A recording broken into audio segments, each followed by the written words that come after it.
going to make a confession here. When I was a younger man, I wasn't always into film noir. It kind of happened at a certain point. But yeah, I watched other things on television too.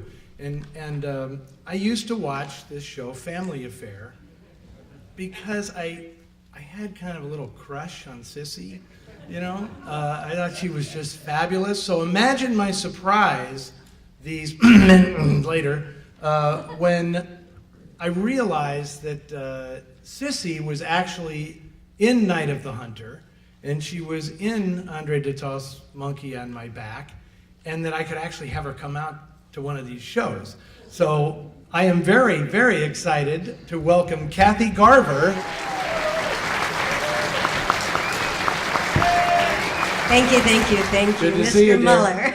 And I just have to say, okay, I cheated. I went out in the lobby during the movie, and somebody had already tweeted a picture of Kathy and me in the lobby, and they said, you know, Cissy from Family Affair, and the first comment on Twitter was, "She's still hot." What would Uncle Bill say? Fantastic. Okay, so we do have to kind of stick to this movie tonight. And this one is really in my wheelhouse. I'm going to confess that this is not truly a film noir, but it's about boxing, or at least it's about one of the great boxers ever, a man who had many, many lives. And please give us the backstory of how you got involved in this film and your recollections. We'll just start with that and wing it. All right, okay. I hope I can fly with my wings that you've given me. I was a child actress, and you know, I was a little bit irritated when Eddie said that this whole festival is really about noir in 1950s. And I said, Eddie, I don't know how that can be, and why this particular movie is, you know, part of your 1950s array, because I was hardly born then. Well, you clearly said I wasn't even born then. I did say that. Yeah, yes. So you're going to explain to us how you could be in this movie, Kathy, if you weren't even born yet. My older sister. That's how, I guess. I had already done Night of the Hunter. That was a film noir, one of my first films, and 10 Commandments, which was not film noir, and a lot of television shows. Biblical noir.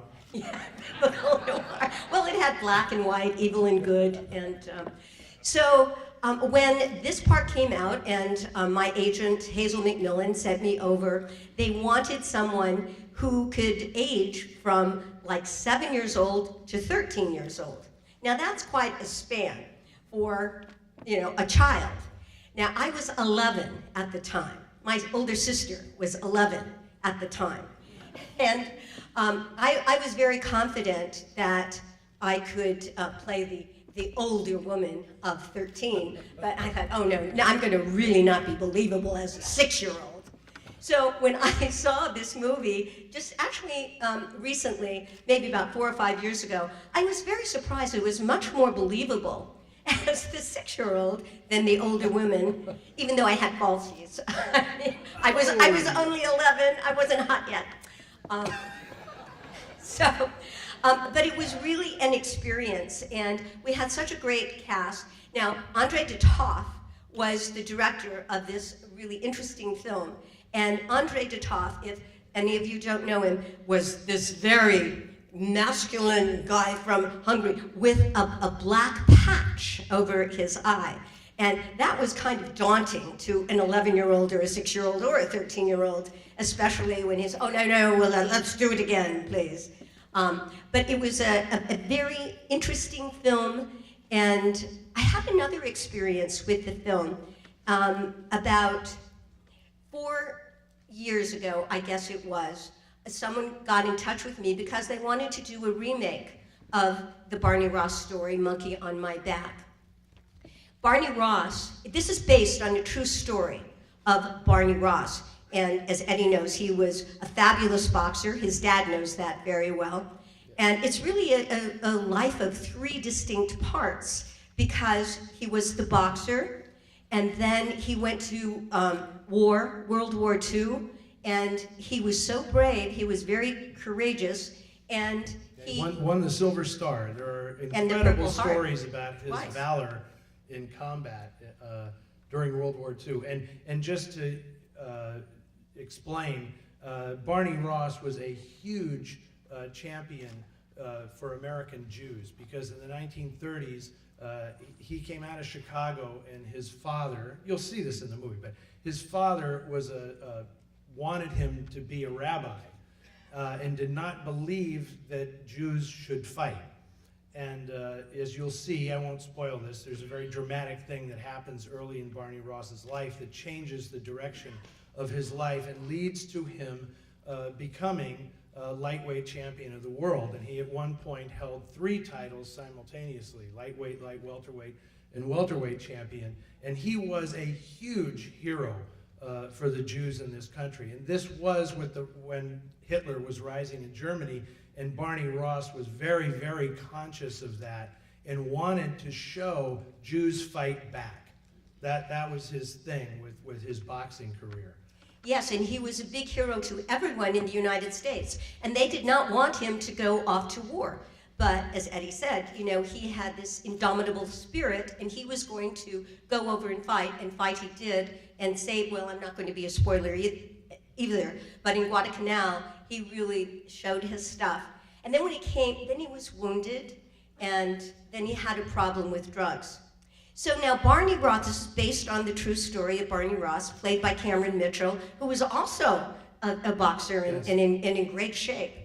But you Barney, know, we have to say, you know, it was going to be about drugs at some point, right? It's called Monkey on My Back, so well, no spoilers here, okay? Yes, but that's what Barney Ross was so upset with, because it was supposed to be based on his book, No Man Stands Alone. Of course, today it would be No Woman Stands Alone, but we're not going there. So No Man Stands Alone, it was based on his autobiography. And so they put the Barney Ross story as a working title.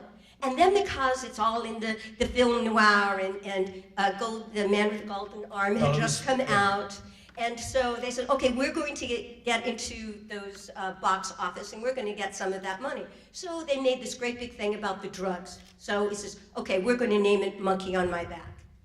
Well, this was quite disappointing to Barney, even though he was the technical advisor on the movie the entire time that it was being filmed. You told me that he was actually on the set the whole time. Yes, he was.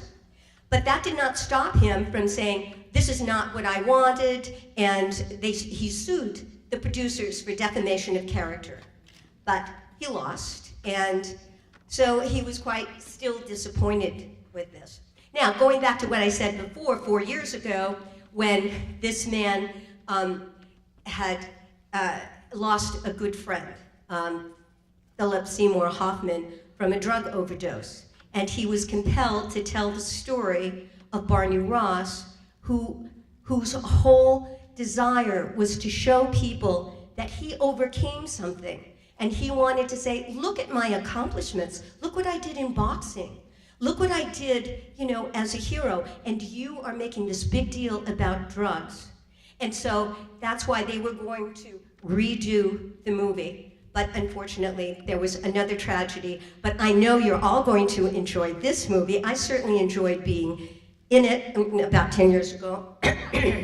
My older sister enjoyed being in it. Tell people the role that you play in the movie so they'll know, because you don't look like you do now. I don't? In film, so. Well, back then. You look then, better. You look better. Oh, well, I think I'm still hot, right? Back then I had dark hair and dark eyes, as I did when I went on an interview to do Cissy in Family Affair. I still had dark hair and dark eyes.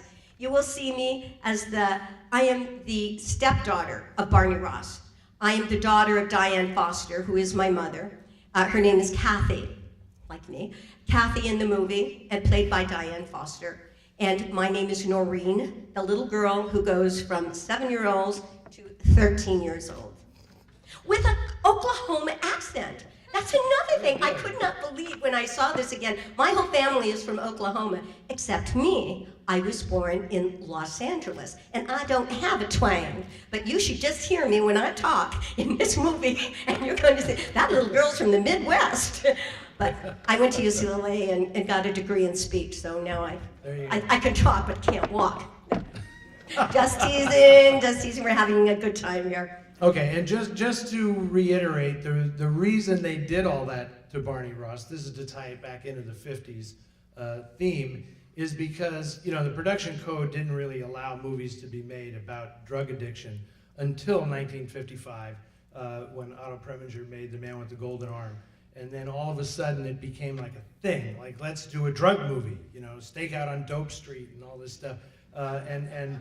Monkey on My Back just suddenly became a hook for the entire Barney Ross story that made sense at the time, but perhaps, as Barney himself felt, it gave a little short shrift to his career as a legendary boxing champion and, you know, a hero in World War II. Although the scenes, the war scenes in the movie are fantastic. I mean, it's some of the best stuff in the film.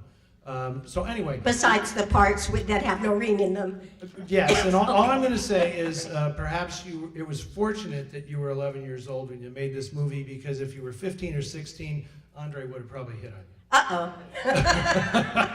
Thank goodness for He was legendary. He was legendary in that regard. So congratulations. Hey, thank you very much, Kathy, for coming out. Thank you all for coming.